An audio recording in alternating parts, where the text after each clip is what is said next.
వానాకాలం ప్రారంభమై నెల రోజులైనా వర్షాలు పడటం లేదు. ఎండాకాలంలో దంచి కొట్టిన వానలు వర్షాకాలంలో ముఖం చాటేశాయి. దీంతో వర్షాలు కురవాలని పూజలు చేస్తున్నారు జనం. ములుగు జిల్లా కొత్తూరు గ్రామ ప్రజలు దేవునిగుట్టపైన వెళ్లి లక్ష్మీ నరసింహస్వామి పూజలు చేశారు.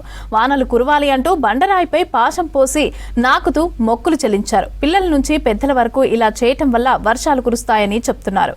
ఈ ఆచారం తమ పెద్దల కాలం నుంచి కూడా వస్తోందని అంటున్నారు జనం. ప్రతి సంవత్సరము వర్షాల కోసము ఇక్కడ వరదపాశం అనే కార్యక్రమం నిర్వహించడం జరుగుతుంది. ఎందుకంటే ఇక్కడ ఉన్న ప్రాంతాలన్నీ గిరిజన ప్రాంతాలు, అన్ని గ్రామీణ ప్రాంతాలన్నీ ఎక్కువ వ్యవసాయం మీద ఆధారపడుతున్నాయి. కాబట్టి ఇక్కడ వర్షాల కోసం ప్రతి ఏటా ఈ జూన్ మాసంలో తొలగరి సమయంలో వరదపాశం అనే కార్యక్రమం నిర్వహిస్తాం. ఇది దాదాపు మా తాతల తండ్రుల నుంచి పూర్వకాలం నుంచి కూడా ఈ ఆచారం ఉంది. పాయసాన్ని నైవేద్యంగా చేసి నైవేద్యం పెట్టి దాన్ని బండల పైన పాయసం పోసి దాన్ని నాలుకతో నాకుతారు అన్నట్టు. అలా నాకడం వల్ల వర్షాలు విస్తారంగా పడి పంటలు విపరీతంగా పడతాయని నమ్మకంతో గత పూర్వం నుండి కూడా ఈ కార్యక్రమం చేస్తున్నారు. అదేవిధంగా కూడా అదే ఆనవాయితీతో ఈరోజు ఈ కార్యక్రమాన్ని మేము చేయడం జరిగింది. ఈ జూన్ మాసంలో ఏంటంటే ఈ ములుగు జిల్లాలో సుధా వర్షాలు పడినప్పుడు ఇక్కడ మాకు పడే అంత నమ్మకంతో ఇక్కడ మా వాళ్ళు వరదపాశం అనే కార్యక్రమాన్ని చాలా రోజుల సంది స్టార్ట్ చేసారు.